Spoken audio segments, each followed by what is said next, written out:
A comienzos de los años 60 se extendió la opinión de que la Revolución cubana sería un ejemplo espléndido para los movimientos populares en América Latina. A casi 10 años de distancia, cabe preguntarse, ¿qué reacción provocó en México?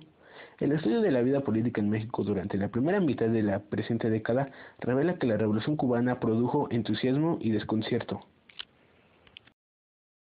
Lo primero, en quienes creyeron que su ejemplo promovería movimientos populares independientes del partido oficial en el poder. El Partido Revolucionario Institucional, PRI.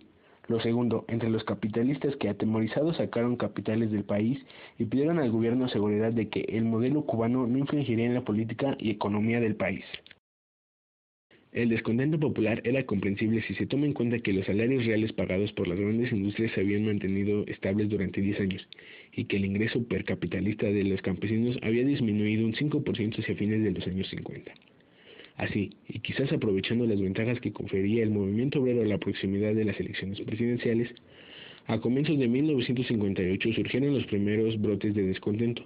Una huelga de telegrafistas decretada en el mes de febrero y secundada por los trabajadores de los ferrocarriles y los miembros del magistrado. Las huelgas se habían organizado clandestinamente y sus objetivos eran aumento de salarios y reconocimiento de nuevos dirigentes sindicales. Al principio las respuestas del gobierno fueron favorables, lo que explica el deseo del gobierno de mantener la unidad nacional, que estaba propagando el PRI. En estas acciones se estimularon las actividades de otros sindicatos. A mediados del año surgió entre los trabajadores de petróleos mexicanos un movimiento.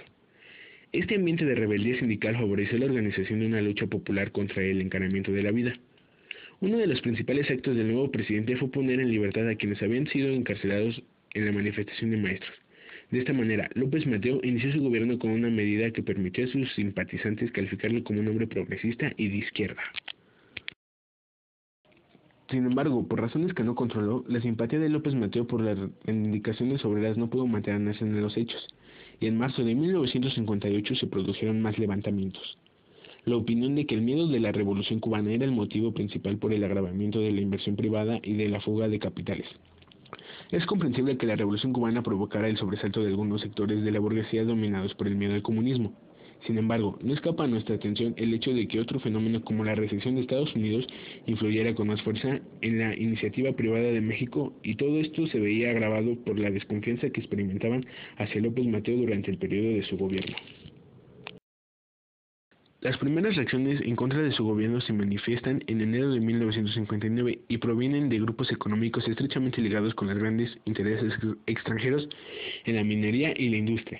Esas reacciones hostiles fueron provocadas por la expedición en noviembre de 1958 de la ley promulgada por el gobierno anterior, la cual reformaba el artículo 27 de la Constitución y confería a petroleros mexicanos el derecho exclusivo para establecer y manejar la industria petrolera de la química pesada. Esta reacción, considerada aisladamente y carente de importancia, sin embargo, otras medidas económicas tomadas a lo largo de 1960 provocaron descontento semejante. Con motivo de la nacionalización de la industria eléctrica, la Confederación Patronal de la República Mexicana dedicó su número de octubre de 1960 de Voz Patronal a comentar la mexicanización de la electricidad. La Coparmex señaló al gobierno la grave responsabilidad que había adquirido, exigiéndole el pleno desarrollo y mejoramiento de los servicios eléctricos. Los actos del gobierno que tanto alarmaron a la iniciativa privada fueron, por una parte, la declaración de López Mateo en el sentido de que su gobierno era de extrema izquierda.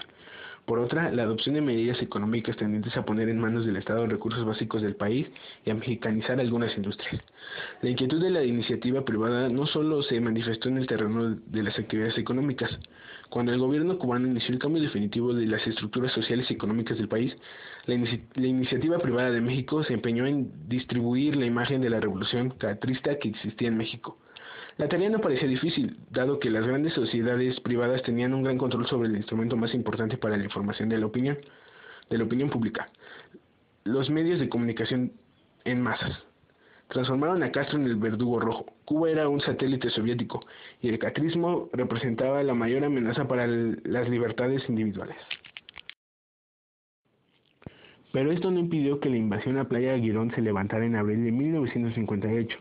Grandes manifestaciones procatristas. A partir de entonces, algunos sectores de la iniciativa privada, en estrecha alianza con el clero, lanzaron la campaña que bajo los signos de cristianismo sí, comunismo no, se llevara a cabo a mediados de 1961. La experiencia demostró que no había razones para creer que existiera en México la amenaza del capitalismo. Sin embargo, un observador desprevenido hubiera pensado que en 1961 se gestaban movimientos populares que alterarían la vida política del país. Con los rumores sobre un ataque militar a Cuba por parte de Estados Unidos, se afirmaron a fines de 1960. Las sociedades de estudiantes de diversas escuelas comenzaron a organizar manifestaciones pidiendo a todos los sectores revolucionarios que se pronuncien en todos los medios posibles contra la intervención militar. Con la creación del movimiento se realizó un antiguo deseo de la izquierda independiente mexicana. El movimiento trató mediante comités locales de establecer contacto con el mayor número posible de asociamientos campesinas, de obreros, de mujeres, etc. En 1962, con excepción de las controversias suscitadas en el mes de enero al celebrarse la reunión de consultas de Punta del Este, no encontramos reacción de la Revolución cubana del periodo anterior. Prueba de ello es que el bloqueo de la isla no provoca movilización en la opinión pública. ¿Por qué? La profundidad que podían alcanzar los movimientos que hemos señalado dependían en gran parte de la evolución de la economía mexicana. Si ésta salía de su receso, podía devolver la confianza a los hombres de negocios y deshacer el miedo respecto a la influencia en México de la Revolución cubana.